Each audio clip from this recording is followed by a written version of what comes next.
হিমাশ্ৰী চাওক বিগত দুটা দিন ধৰি আচলতে হাতীৰ যি উপদ্ৰৱ সেই উপদ্ৰৱ যথেষ্ট পৰিমাণে বৃদ্ধি হোৱা পৰিলক্ষিত হৈছে। কালিৰ দিনটোত আমি দেখুৱাইছিলোঁ দুগৰাকীকৈ মহিলা হাতীৰ গছকত সংকটজনক অৱস্থাৰ সৃষ্টি হৈছিল।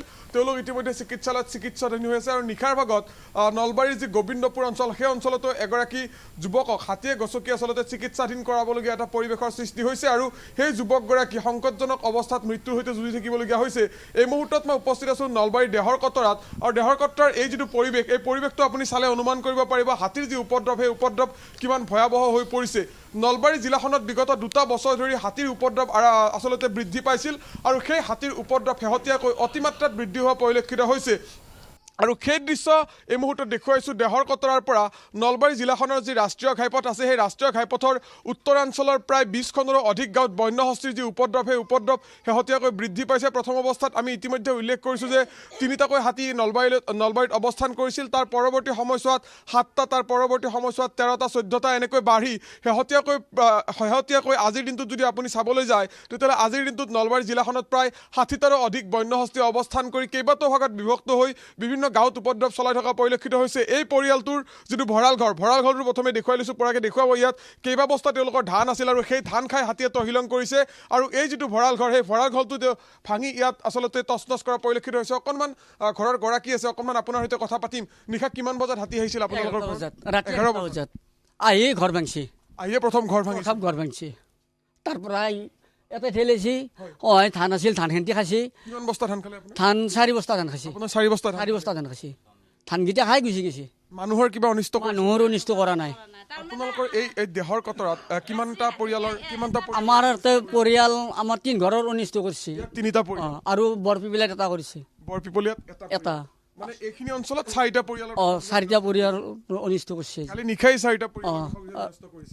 4টাৰ বন বিভাগৰ মানুহ আহিছে নে? বন বিভাগৰ আছে, ৰাতি 2টা বজাত আছে। ৰাতি 2 বজাত আহিছে? আহিছে। বন বিভাগৰ মানুহ আহিছে।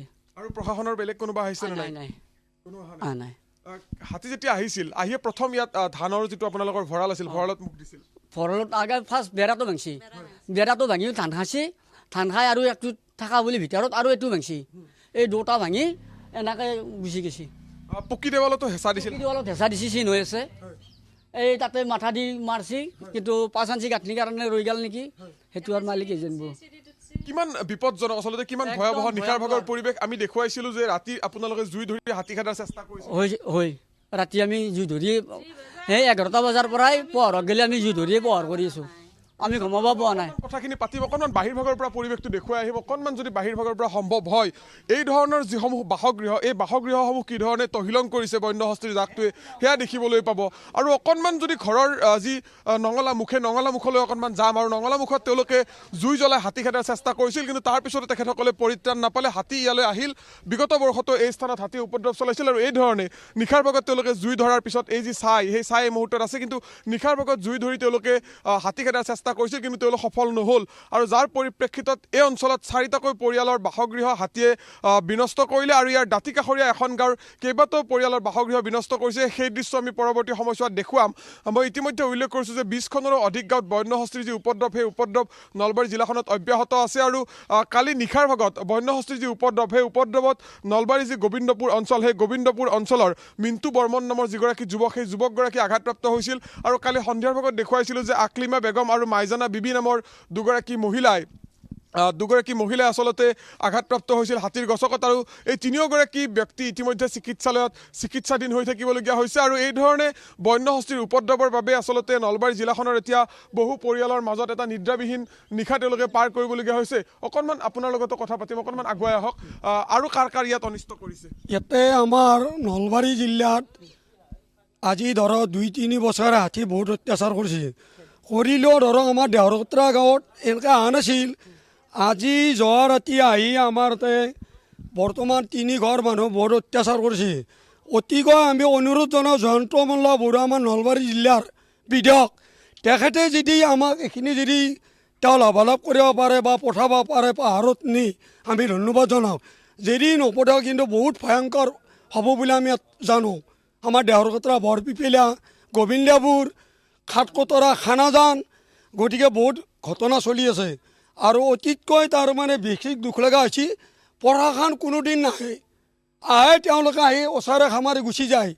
আমাক কেৱল দুটাই ফচকা মাৰা বোমা দেই সেইকেইটা আৱাজ কৰিব দিয়ে দি পেলাই গুচি যায় গতিকে আমি সেনেকৈ কেনেকৈ থাকিম জুই ধৰিব লাগিলে খৰি খাৰ দিলি লাইট দিলি তেতিয়া আমি ৰক্ষা পাম গতিকে তেওঁলোকে যি জয়ন্তমল্ল বৰাই যদি এইখিনি আমাৰ নলবাৰী জিলা যদি সহায় নকৰে ইয়াতকৈ বহুত ভয়ংকৰ হ'ব বুলি আমি পদস্থ হাতীক আমি জানো ইয়াত হাতী কিমানটা দেখিছে ইয়াত হাতী আমি বৰ্তমান দেখিলোঁ ধৰক প্ৰথম বছৰ আহিল 7টা তাৰপৰা দেখিলোঁ 16টা এনেকৈ অতিক্ৰমে বাঢ়ি বাঢ়ি 150 গিলে আহিছে চানাই পোনাই লৈ আহি এতিয়া বৰ্তমান 60জন হাতী আমাৰ এইখিনি হাতত বৰ অত্যাচাৰ কৰি আছে বুজিছেনে নাই আৰু আমি ধৰক ইমান কাম কৰা মানুহ কষ্ট কৰা মানুহ কোনোবা ধৰক 1 মোন 2 মোন ধান বেলেগৰ পৰা আনছি খাব নাপায় লৈ গুচি যায় তেওঁ কিমানখিনি কষ্ট কৰি আনো আমি গতিকে এই বিপদটো যদি তেওঁ জয়ন্তমল্ল বৰাই যদি আমাক সহায় কৰিব বিচাৰে আমি তাত ধন্যবাদ জনাওঁ যদি বিচাৰি নকৰে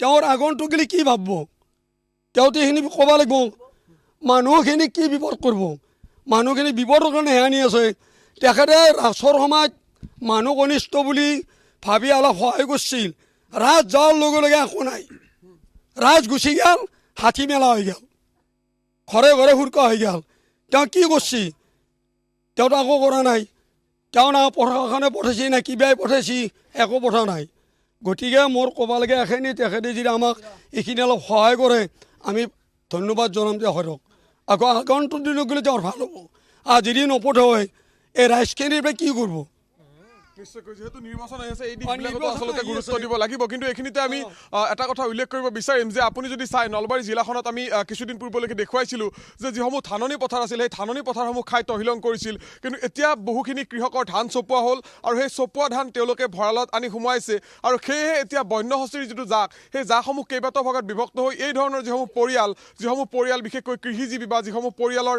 বাসগৃহত বা ঘৰত যি ধানৰ ভঁৰাল আছে সেই ধানৰ ভঁৰালসমূহলৈ বন্যহস্তীয়ে আচলতে দিশ লোৱা পৰিলক্ষিত হৈছে আৰু এই ধৰণে ধানৰ ভঁৰাল আক্ৰমণৰ লক্ষ্য কৰি লৈছে বা ধানৰ ভঁৰাল ভাঙি ধান খোৱাৰ চেষ্টা কৰিছে আৰু দেখুৱাইছোঁ এই পৰিয়ালটোৰ যিটো অৱস্থা এই ধৰণৰ কেইবাটাও পৰিয়াল আচলতে নিতৌ এই ধৰণৰ ঘটনা এতিয়া সংঘটিত হোৱা পৰিলক্ষিত হৈছে আৰু তেখেতসকলে কৈছে যে বন বিভাগৰ লোক আহে সঁচা কিন্তু হাতী খেদি পঠিওৱাৰ ক্ষেত্ৰত যি ধৰণৰ পৰিকল্পনা বন বিভাগৰ লাগে যি ধৰণৰ তেওঁলোকৰ মেন পাৱাৰ লাগে বা যি ধৰণৰ তেওঁলোকৰ ব্যৱস্থা লাগে সেই ধৰণৰ ব্যৱস্থা নলবাৰী বন বিভাগ বা ৰঙিয়া সংমণ্ডলৰ অধীনত থকা যিখিনি বন বিভাগৰ বিষয়া কৰ্মচাৰী সেই বিষয়া কৰ্মচাৰীসকলৰ নাই বুলি তেওঁলোকে অভিযোগ কৰে অকণমান আৰু কথা পাতিম সম্ভৱ হ'লে অকণমান কথা পাতিম আৰু ইয়াৰ স্থানীয় যিসকল লোক সেই লোকসকল যিহেতু আছে অকণমান আপোনাৰ লগতো পুনৰবাৰ কথাখিনি পাতিম কি ক'ব বিচাৰিব যিহেতু নিশা 11 বজাত আপোনাৰ এই পৰিয়ালটোলৈ হাতীৰ জাকটো আহিছিল আপোনাৰ পৰিয়ালটোলৈ ইয়াত কালি নিশা কিমানটা হাতী আহিছিল আমাৰ তাতে 3জন আছিল 3টা হাতী 3জন আহিছিল 3জন আহি আমাৰ তাতে ফাৰ্ষ্ট এই বেৰাটো ভাঙিছে তাৰপৰা ধান আছিল ধান 4 মোন ধান খাইছি খাই তাৰে নেক্সট বেৰাটো ভাঙিছে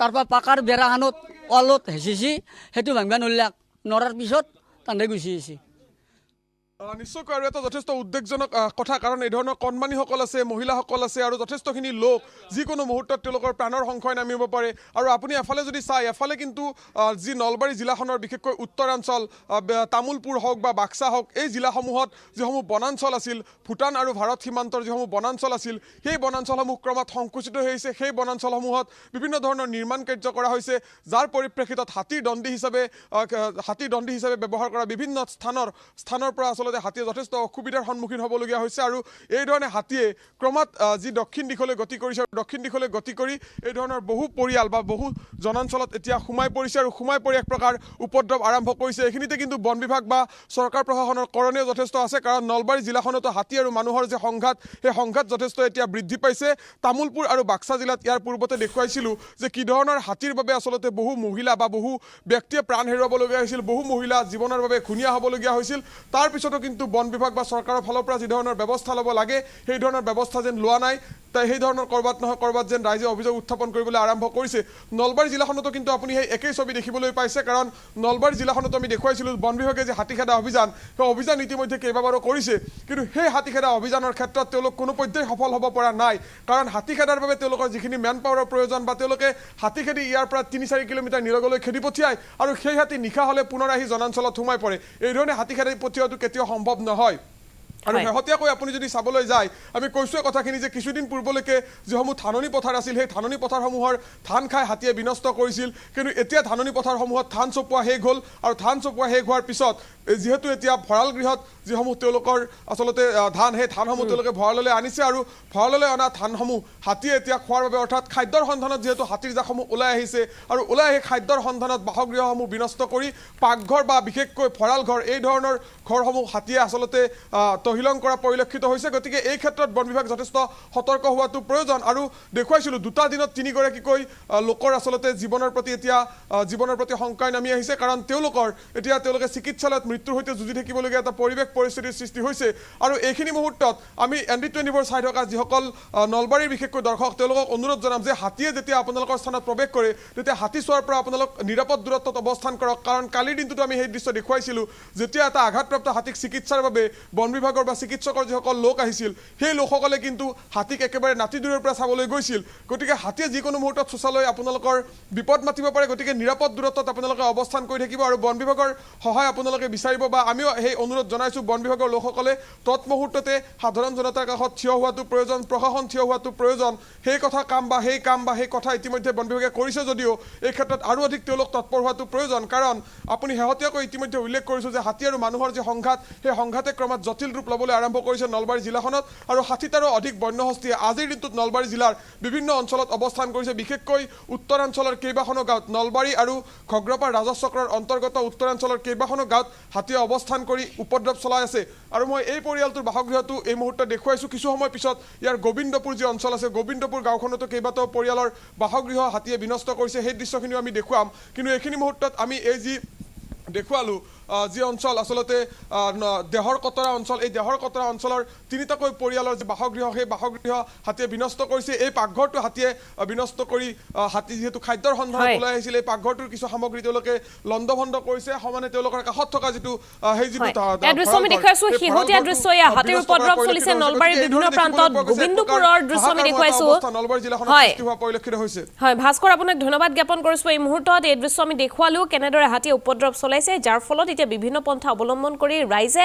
হাতী খেদিবৰ বাবে চেষ্টা অব্যাহত ৰাখিছে বন বিভাগে ইয়াৰ পূৰ্বেও কেইবাটাও ব্যৱস্থা গ্ৰহণ কৰিছে অভিযান আৰম্ভ কৰিছিল কিন্তু সফল হ'ব পৰা নাই